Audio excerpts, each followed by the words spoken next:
అందరికీ నమస్కారం అండి. ఈరోజు మనం చదువుకున్న కోడలు అనే ఓ చక్కటి కథను విందాం. ఇక కథలోకి వెళ్దాం. అది హైదరాబాద్ మహానగరం. ఆకాశాన్ని తాకే భవనాలు, ఎప్పుడూ రద్దీగా ఉండే రోడ్లు, ఉదయం మొదలైతే రాత్రి వరకు పరుగులు తీసే నగర జీవితం. అలాంటి నగరంలో ఒక ప్రముఖ కార్పొరేట్ కంపెనీలో మంచి హోదాలో పనిచేస్తున్నాడు రాఘవ్. క్రమశిక్షణకు మారుపేరు, పనిలో చాలా నిబద్ధత, కెరీర్లో ఎదగాలనే పట్టుదల. అతని తండ్రి మాధవరావు రిటైర్డ్ ప్రభుత్వ ఉద్యోగి, తల్లి సరోజమ్మ ఇంటిని ఎంతో చక్కగా చూసుకునే ఓ సాధారణ గృహిణి. ఒక్కగానొక్క కొడుకు కావటంతో రాఘవ్కు మంచి సంబంధం చూడాలని నిర్ణయించుకున్నారు. అలా వచ్చిన సంబంధాల్లో దీప్తి ఫోటో సరోజమ్మకు బాగా నచ్చింది. ఒక చిన్న పల్లెటూరులో పెరిగింది దీప్తి. ఆమె తండ్రి చిన్న రైతు, తల్లి గృహిణి. ఇద్దరు కూతుళ్లలో దీప్తి చిన్నది. ఇంట్లో పెద్దగా ఆస్తులు లేకపోయినా పిల్లలు బాగా చదువుకోవాలి అనేది ఆ తండ్రి కోరిక. దీప్తికి కూడా చిన్నప్పటినుంచి చదువంటే ఎంతో ఇష్టం. కాని ఆమె గురించి బయట వాళ్లకు తెలిసింది మాత్రం చాలా తక్కువ. చాలా పద్ధతిగా ఉంటుంది, ఎవరితోనూ ఎక్కువగా మాట్లాడదు. అవే ఆమె గురించి అందరూ చెప్పుకునే మాటలు. రాఘవ్ కూడా ఫోటో చూసి పెద్దగా అభ్యంతరం చెప్పలేదు. పెళ్లి చూపుల రోజు దీప్తి ఇంటి ముందు మట్టి వాసన, పక్కనే పచ్చని పొలాలు, ఇంట్లో మాత్రం పెళ్లి చూపుల సందడి. సరోజమ్మ, మాధవరావు, రాఘవ్ అక్కడికి చేరుకున్నారు. కొద్దిసేపటికి దీప్తి చీరలో లోపలికొచ్చింది. తల వంచుకొని అందరికీ నమస్కారం చేసింది. సరోజమ్మ ఆమెను తన పక్కన కూర్చోబెట్టుకుంది. అమ్మా, వంట అది వచ్చా అని అడిగింది. దీప్తి నవ్వింది. వచ్చినంతవరకు బానే చేస్తానండి, రానివి నేర్చుకుంటాను అంది. పెళ్లి తర్వాత హైదరాబాద్లో ఉండాలి, మా ఇంటి పద్ధతులకు అలవాటు పడగలవా? మనుషులు మంచిగా ఉంటే ఏ ఇంటికైనా అలవాటు పడొచ్చండి అంది. సరోజమ్మ ముఖంలో చిరునవ్వు విరిసింది. ఆ సమాధానం ఆమెకు బాగా నచ్చింది. కొద్దిసేపటికి రాఘవ్, దీప్తి ఇద్దరు ఒంటరిగా మాట్లాడుకున్నారు. నేను నా ఉద్యోగంలో చాలా బిజీగా ఉంటాను. తెలుసు. నీకెలా తెలుసు? నీ గురించి అమ్మ చెప్పింది. రాఘవ్ కూడా నవ్వాడు. నువ్వు ఎక్కువగా మాట్లాడవా? అవసరం ఉన్నప్పుడు మాట్లాడతాను. ఆ ఒక్క మాట అతనికి నచ్చింది. పెళ్లి ఖరారైంది. పెళ్లి ఘనంగా జరిగింది. కొత్త చీర, కొత్త ఇల్లు, కొత్త మనుషులు. దీప్తి జీవితంలో అన్నీ కొత్తగా మారిపోయాయి. సరోజమ్మ కోడల్ని చాలా ప్రేమగా చూసుకుంది. మాధవరావు కూడా ఆమెను కూతుర్లా చూసేవాడు. రాఘవ్కు కూడా భార్య నెమ్మదిగా తన జీవితంలో ఒక భాగమవుతున్నట్టుగా అనిపించింది. కోడలు పల్లెటూరు అమ్మాయి. ఆమె దుస్తులు చాలా సింపుల్గా ఉంటాయి. మాట తీరు కూడా చాలా సింపుల్. ఆధునిక విషయాల గురించి ఎక్కువగా మాట్లాడదు. సరోజమ్మకు అది నచ్చింది. కాని రాఘవ్ మాత్రం కొన్నిసార్లు ఆమెను చూసి ఆలోచించేవాడు. ఇంత పెద్ద నగర జీవితానికి ఈమె ఎలా అలవాటు పడుతుందా అని. అయినా దీప్తి ఎప్పుడూ ఇబ్బంది పడలేదు. తనకు తెలియని విషయాలను అడిగి తెలుసుకునేది. ఇంట్లో ఎవరి అవసరం ఏంటో ముందే గుర్తించేది. అత్తగారు ఏ సమయానికి ఏ మందులు వేసుకోవాలో అన్నీ చెప్పేది. ఆమగారు ఏ కూర ఇష్టపడతారో తెలుసుకునేది. రాఘవ్ ఏ సమయంలో ఏం చేస్తాడో కూడా అన్నీ గుర్తుంచుకునేది. ఆమె చదువు గురించి ఎవరికీ తెలియకపోయినా మనుషులను అర్థం చేసుకునే తెలివి మాత్రం ఇంట్లో అందరికీ కనిపించింది.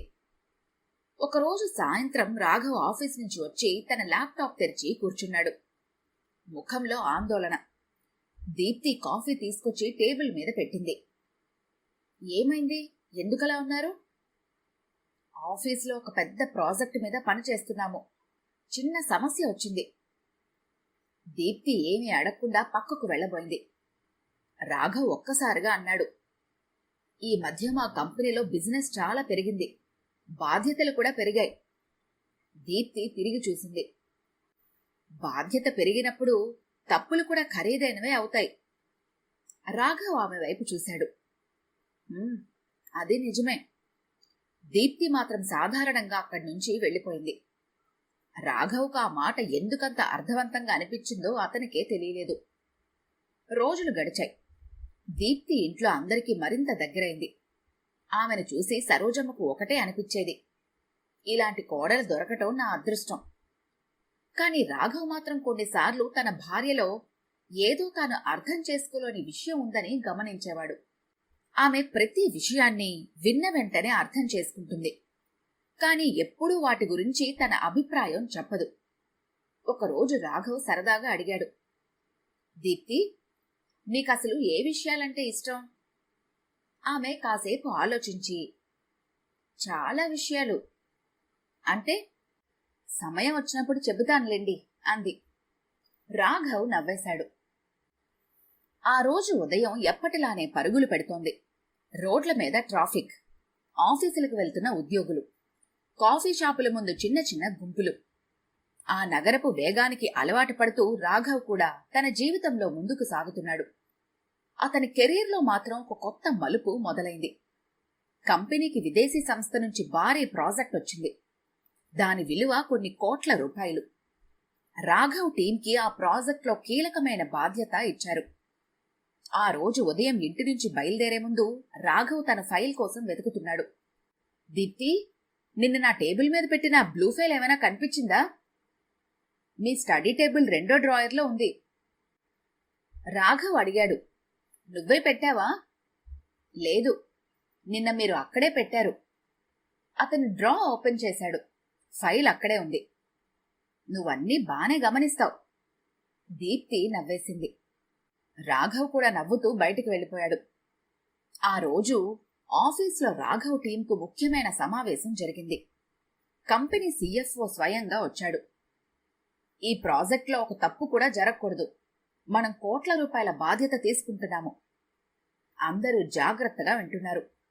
సమావేశం ముగిసిన తర్వాత రాఘవ్ తన టీంతో కలిసి పని మొదలుపెట్టాడు. ప్రాజెక్ట్లో భాగంగా ఒక పెద్ద అంతర్జాతీయ చెల్లింపు చేయాల్సింది. అన్ని వివరాలు పరిశీలించి నిర్ణీత ప్రక్రియ ప్రకారం చెల్లింపు చేయాలని నిర్ణయించారు. రాఘవ్ కూడా కొన్ని పత్రాలపైన తన ఆమోదం ఇచ్చాడు. అంతా సవ్యంగానే జరుగుతున్నట్టుగా కనిపించింది. కాని అదే రోజు రాత్రి జరిగిన ఒక చిన్న మార్పు పెద్ద తుఫానుకి కారణమైంది. ఇంట్లో దీప్తి సరోజమ్మతో వంటగదిలో మాట్లాడుతోంది. అత్తయ్య, రేపు మామయ్యకు డాక్టర్ అపాయింట్మెంట్ ఉంది కదా? ఉందమ్మా, ఉదయం 9 గంటలకి. నేను కూడా వస్తాను. వద్దులేమ్మా, నువ్వు రాఘవ్ పనులు చూసుకో. పర్లేదత్తయ్య, ఇది ముఖ్యమైన పని కదా అంది. సరోజమ్మ ఆమె వైపు ప్రేమగా చూసింది. నువ్వు వచ్చిన తర్వాత ఇల్లు చాలా ప్రశాంతంగా ఉందమ్మా. దీప్తి నవ్వింది. ఇల్లు ప్రశాంతంగా ఉండాలంటే అందరూ ఒకరినొకరు అర్థం చేసుకోవాలత్తయ్య. అంతలో సోఫాలో కూర్చుని టీవీ చూస్తున్న రాఘవ్కు ఒక ఫోన్ వచ్చింది. అవతల ఎవరో మాట్లాడుతున్నారు. రాఘవ్ ముఖం ఒక్కసారిగా మారిపోయింది. ఏంటి ఇప్పుడా? అతను కొద్దిసేపు మౌనంగా ఉన్నాడు. సరే, నేను వెంటనే చూస్తాను. ఫోన్ పెట్టేశాడు. దీప్తి అతని వైపు చూసింది. ఏమైంది? ఏమీ లేదు, ఆఫీస్లో చిన్న సమస్య.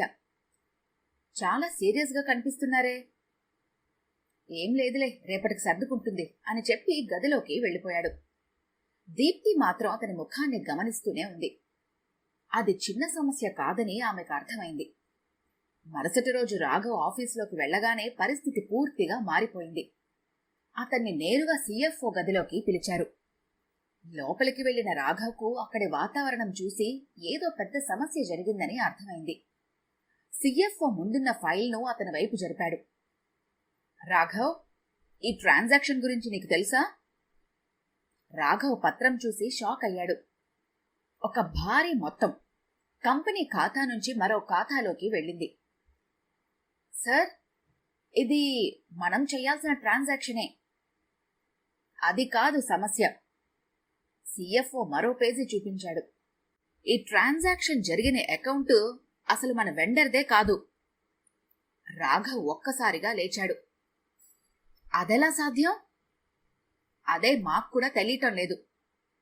అసలు ఈ ట్రాన్సాక్షన్ ఎవరు యాక్సెప్ట్ చేశారు? సిఎఫ్ఓ స్క్రీన్ను అతని వైపు తిప్పాడు. అక్కడ కనిపించిన పేరు చూసి రాఘవ్ గుండె ఒక్కసారిగా ఆగినట్టయింది.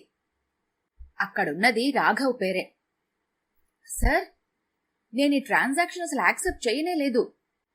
సిస్టంలో నీ అప్రూవలే ఉంది. అది సాధ్యం కాదు. అయితే ఎవరు చేశారు?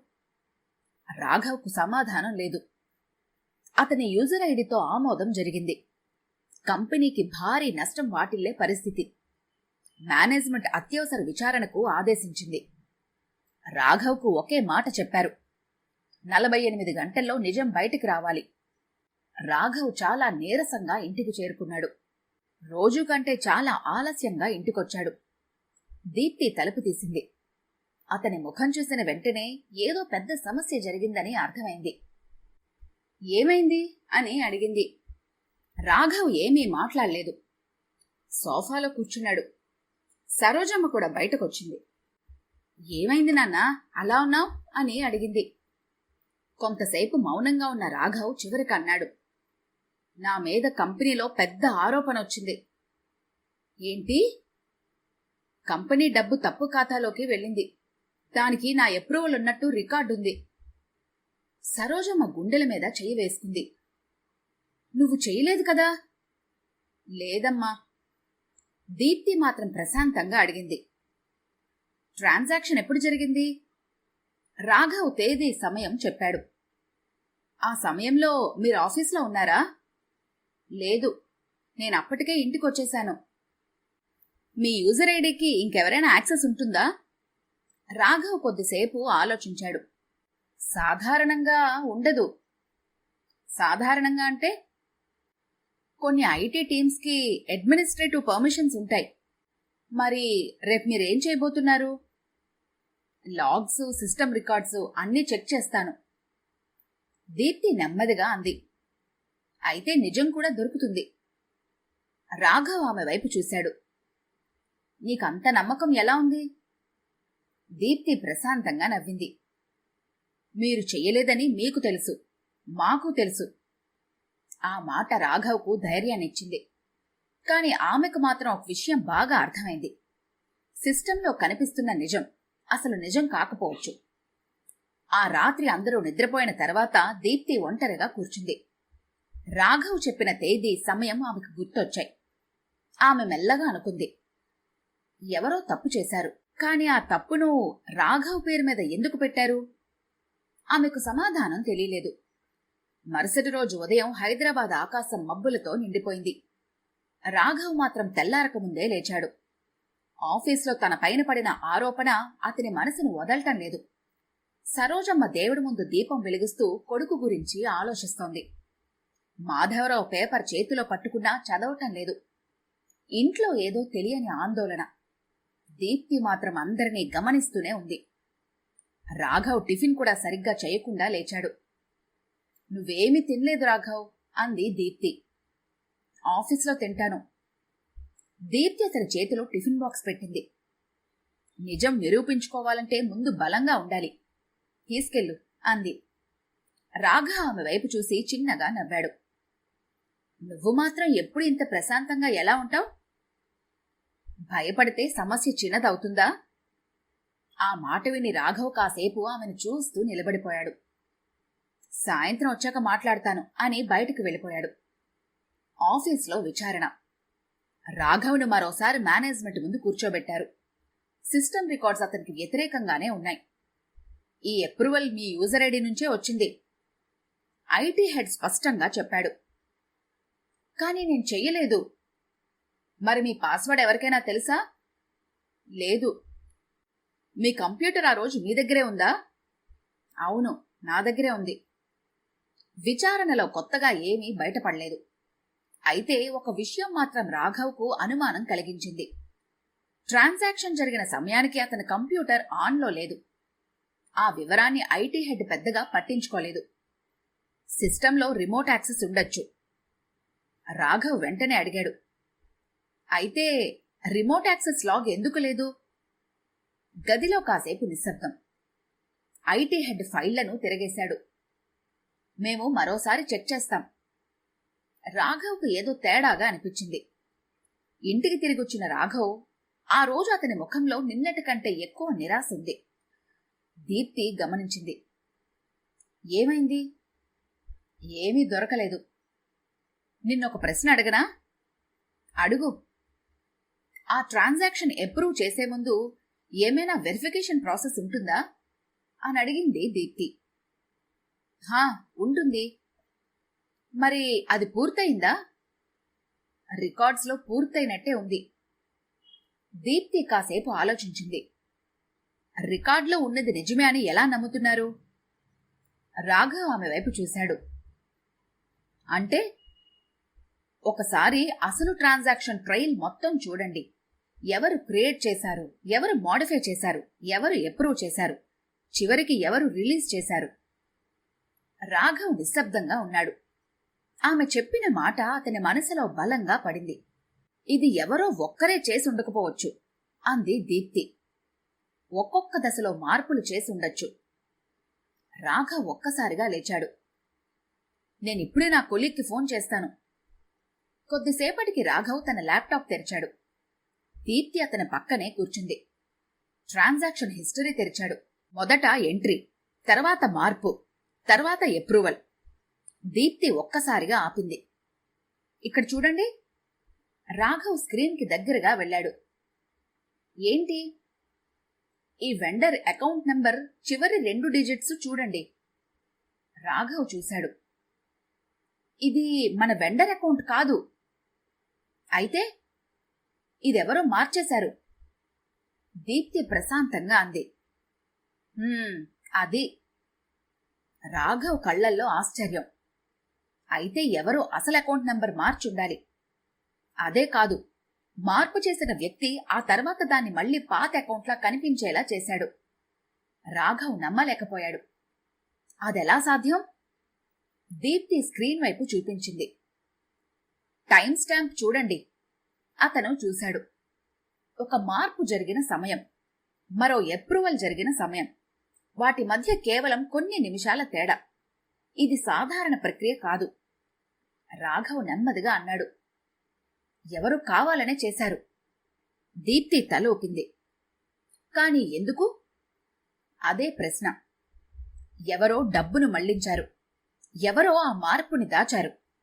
చివరికి ఆ బాధ్యత రాఘవ్ మీద పడేలా చేశారు. ఇది సాధారణ తప్పు కాదు, పూర్తిగా ప్లాన్ చేసిన పని. రాఘవ్ ఐటీ టీంలోని ఒక నమ్మకమైన ఉద్యోగికి ఫోన్ చేశాడు. ఈ ట్రాన్సాక్షన్ కి సంబంధించిన కంప్లీట్ యాక్సెస్ లాగ్ కావాలి. కొద్దిసేపటి తర్వాత అతనికి ఫైల్ వచ్చింది. రాఘవ్ తెరిచాడు. ఒక ఐపీ అడ్రస్. అది రాఘవ్ కంప్యూటర్ది కాదు, అది ఎక్కడిదో. అతను ఐటీ టీంను అడిగాడు. సమాధానం వచ్చింది. కంపెనీ మరో బ్రాంచ్. రాఘవ్ ఒక్కసారిగా వెనక్కి వాలాడు. నా యూజర్ ఐడి మరో బ్రాంచ్ నుంచి? దీప్తి ప్రశాంతంగా అడిగింది. ఆ బ్రాంచ్లో మీ యాక్సెస్ ఉన్నవాళ్ళు ఎవరు? రాఘవ్ ఎంప్లాయీ లిస్టు తెరిచాడు. కొన్ని పేర్లున్నాయి. వాటిలో ఒక పేరు చూసినప్పుడు అతని ముఖం మారిపోయింది. వికాస్. రాఘవ్తో కలిసి చాలా కాలంగా పనిచేస్తున్న ఉద్యోగి అతను. అతనికి సిస్టమ్ యాక్సెస్ కూడా ఉంది. కాని వికాస్పై అనుమానం పెట్టడానికి ఇంకా సరైన ఆధారం లేదు. రాఘవ్ వెంటనే అన్నాడు, ఇది సరిపోదు, అనుమానం మాత్రమే. అవును, పేరు కనిపించడం ఆధారం కాదు అంది దీప్తి. ఆమె కొన్ని క్షణాలు ఆలోచించి అంది, అసలు డబ్బు ఎక్కడికి వెళ్ళిందో చూడండి. బ్యాంక్ వివరాలు తెరిచారు. డబ్బు వెళ్లిన కంపెనీ పేరు చూసి రాఘవ్ కనుబొమ్మలు ముడుచుకున్నాయి. ఆ సంస్థ యజమాని పేరు వికాస్కి చాలా దగ్గరి వ్యక్తితో సంబంధం ఉన్నట్టుగా అనిపించింది. రాఘవ్ కుర్చీలో వెనక్కి వాలిపోయాడు. ఇది చాలా పెద్ద విషయం. దీప్తి మాత్రం వెంటనే చెప్పింది, ఇంకా ఇది కూడా పూర్తి ఆధారం కాదు. రాఘవ్ ఆమె వైపు చూశాడు.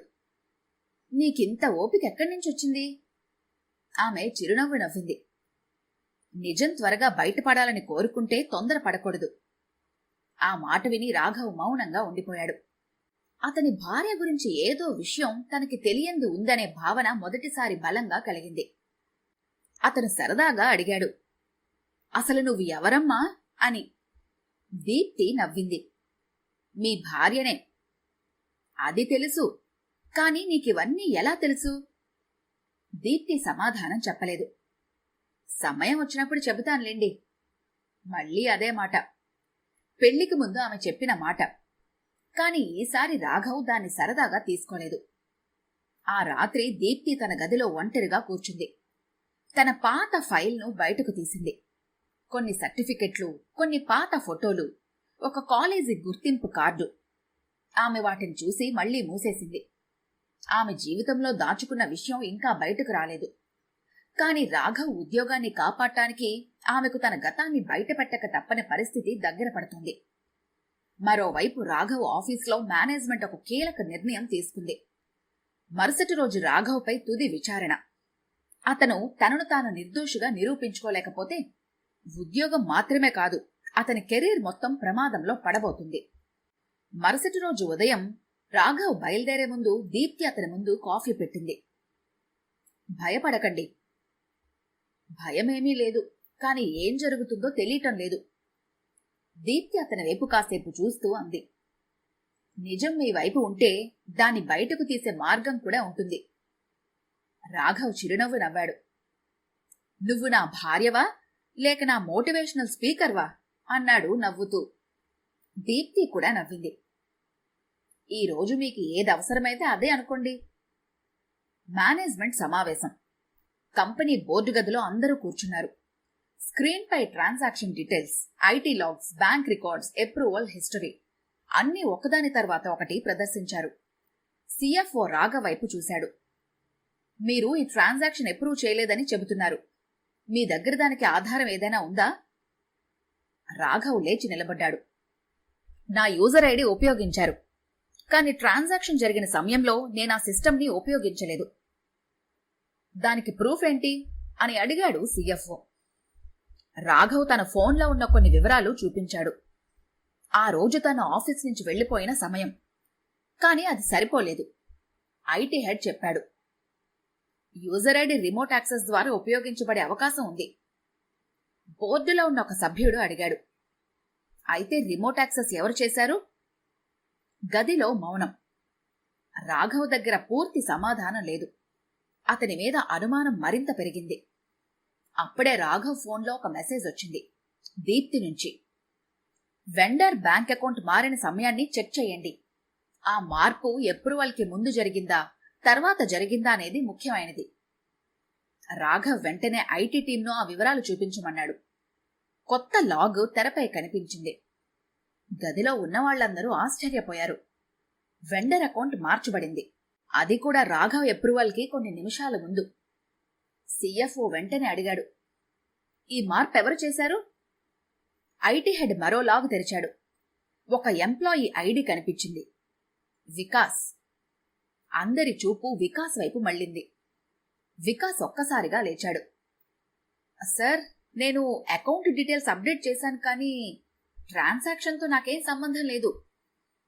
సిఎఫ్ఓ ప్రశ్నించాడు. అయితే ఎందుకు అకౌంట్ డీటెయిల్స్ మార్చావు? వెండర్ వాళ్ళు కొత్త అకౌంట్ ఇచ్చారు. దానికి కన్ఫర్మేషన్ ఉందా? వికాస్ మౌనంగా నిలబడ్డాడు. బ్యాంక్ రికార్డులను మరోసారి పరిశీలించారు. డబ్బు వెళ్లిన ఖాతా వికాస్ స్నేహితుడి కంపెనీకి సంబంధించిందని బయటపడింది. ఇప్పుడు విషయం స్పష్టమయ్యింది. కాని రాఘవ్ మాత్రం వెంటనే వికాస్ను దోషిగా ప్రకటించలేదు. సార్, ఇంకో విషయం చూడాలి. అందరూ అతని వైపు చూశారు. అసలు నా అప్రూవల్ ఎలా వచ్చింది? ఐటీ టీం మళ్లీ లాగ్స్ పరిశీలించింది. కొద్దిసేపటి తర్వాత అసలు విషయం బయటపడింది. రాఘవ్ యూజర్ ఐడితో లాగిన్ జరిగింది అతని కంప్యూటర్ నుంచి కాదు, కంపెనీ మరో బ్రాంచ్లోని సిస్టమ్ నుంచి. అదే సిస్టమ్ని ఉపయోగించిన ఎంప్లాయీ వికాస్. గదిలో నిశ్శబ్దం. వికాస్ ముఖం మారిపోయింది.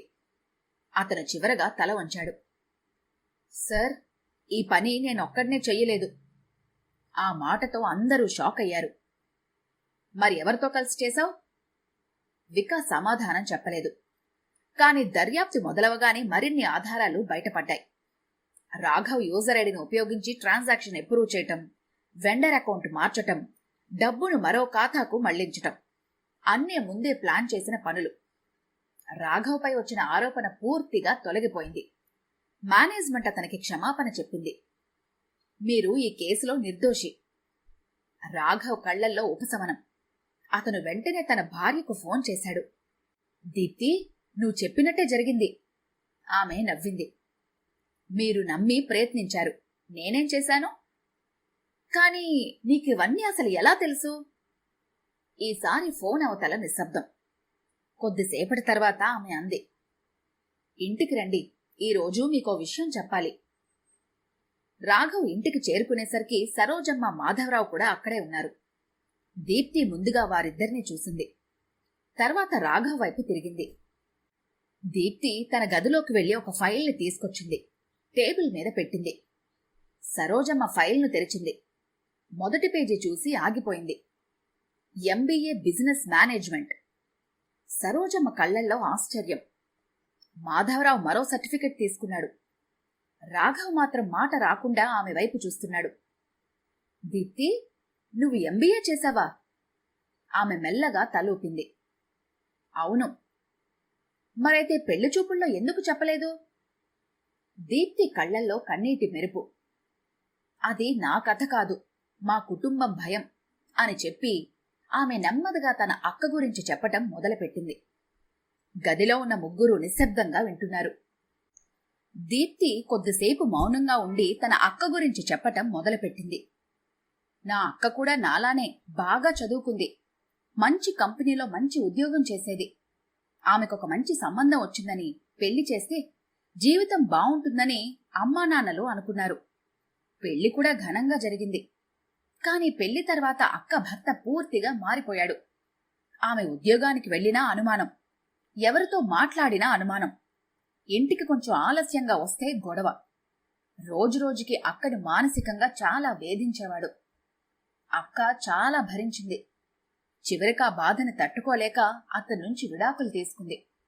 ఇప్పుడు బెంగళూరులో ఒక వర్కింగ్ ఉమెన్స్ హాస్టల్లో ఉంటూ ఉద్యోగం చేసుకుంటోంది. ఆ సంఘటన తర్వాత అమ్మా నాన్నలకు ఉద్యోగం చేస్తున్న అమ్మాయి జీవితం మీదే భయం ఏర్పడింది. అందుకే నా ఎంబీఏ చదువు గురించి కూడా బయటకు చెప్పకుండా నేను డిగ్రీ వరకే చదివానని చెప్పి నాకు పెళ్లి చేశారు. వాళ్ల భయాన్ని నేను అర్థం చేసుకున్నాను. వాళ్లను బాధపెట్టడం ఇష్టం లేక నేను నా చదువును దాచిపెట్టి ఈ పెళ్లికి ఒప్పుకున్నాను. గదిలో కొద్దిసేపు నిశ్శబ్దం అలుముకుంది. రాఘవ్ ఆమె వైపు గౌరవంగా చూశాడు. సరోజమ్మ దీప్తి చేతిని పట్టుకుని మెల్లగా అంది, నువ్వు నీ చదువును దాచింది నీ బలహీనత కాదమ్మా, నీ తల్లిదండ్రుల మీద నీకున్న ప్రేమ.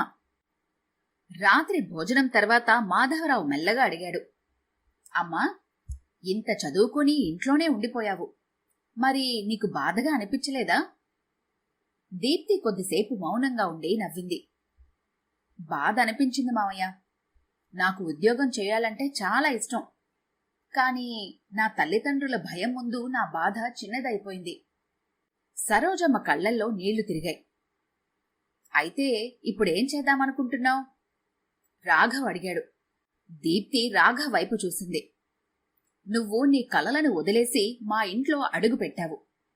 కాని ఇప్పుడు ఈ కుటుంబం నీకు భయపడద్దని చెబుతుంది. ముందుకు వెళ్లమని చెబుతోంది. ఇప్పుడు చెప్పు, ఏం చేద్దామనుకుంటున్నావు? నువ్వు ఉద్యోగం చెయ్యాలనుకుంటే చెయ్యి. నీకు నచ్చిన రంగంలో ఎదుగు. ఈసారి నీ నిర్ణయాన్ని ఎవరూ ఆపరు. సరోజమ్మ కోడలి భుజంపైన చెయ్యి వేస్తూ అంది. దీప్తి కళ్లల్లో ఆనందం కనిపించింది. కొన్ని నెలల తర్వాత దీప్తి ఒక ప్రముఖ కంపెనీలో మేనేజ్మెంట్ కన్సల్టెంట్గా చేరింది. మొదటి రోజు ఆఫీస్ గేటు దగ్గర నిలబడినప్పుడు ఆమెకు తన పాత రోజులు గుర్తొచ్చాయి. ఒకప్పుడు తన చేతిలో ఉన్న ఆఫర్ లెటర్ను పక్కన పెట్టింది. ఈ రోజు అదే కలను మళ్లీ చేతిలో పట్టుకుంది. కాని ఈసారి ఆమె ఒంటరిగా లేదు.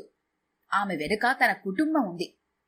సరోజమ్మ ఇప్పుడు దీప్తిని చూసి సరదాగా అంటుంది, మన పల్లెటూరి కోడలు ఇప్పుడు కార్పొరేట్ ప్రపంచాన్ని నడిపిస్తోందండి అని. రాఘవ్ మాత్రం ఎప్పుడూ ఆమెను ఆట పట్టిస్తాడు. ముందు నువ్వు నాకు ఫైనాన్స్ గురించి చెప్పినప్పుడు నేను నవ్వుకున్నాను తెలుసా. ఇప్పుడు ఇంట్లో నా జీతం గురించి కూడా నువ్వే బడ్జెట్ వేస్తావేమోనని భయంగా ఉంది అన్నాడు. కొంతకాలానికి దీప్తి పనిచేస్తున్న సంస్థలో ఒక ముఖ్యమైన ప్రాజెక్ట్ వచ్చింది. అదే తరహాలో పెద్ద మొత్తంలో డబ్బు, క్లిష్టమైన బిజినెస్ నిర్ణయాలు. సమావేశంలో అందరూ చర్చిస్తున్నప్పుడు దీప్తి ఒక ప్రశ్న అడిగింది. మనము నష్టాన్ని మాత్రమే ఎందుకు చూస్తున్నాము? ఈ సమస్యలోనే కొత్త అవకాశాన్ని చూడలేమా? ఆమె ప్రతిపాదించిన వ్యూహం కంపెనీకి భారీ లాభాన్ని తీసుకొచ్చింది. ఆమెకు ప్రత్యేక ప్రశంస లభించింది. ఆ సాయంత్రం ఇంటికొచ్చిన దీప్తిని సరోజమ్మ గర్వంగా చూసింది. నీ తల్లిదండ్రులు నిన్నిప్పుడు చూసి ఎంత గర్వపడతారో తెలుసా అంది. ఆ రోజు దీప్తి అద్దం ముందు నిలబడి తనను తాను చూసుకుంది. అదే ముఖం, అదే చిరునవ్వు, అదే సింప్లిసిటీ. ఈ కథ కనుక మీకు నచ్చితే లైక్ చేయండి, షేర్ చేయండి. మీ అభిప్రాయాలను కామెంట్ రూపంలో తెలపండి. మరిన్ని అందమైన కుటుంబ కథల కోసం మన ఛానల్ని సబ్స్క్రైబ్ చేయటం మాత్రం మర్చిపోకండి. మళ్ళీ ఇంకో మంచి కథతో కలుద్దాం. అంతవరకు సెలవు. మీ హైమ.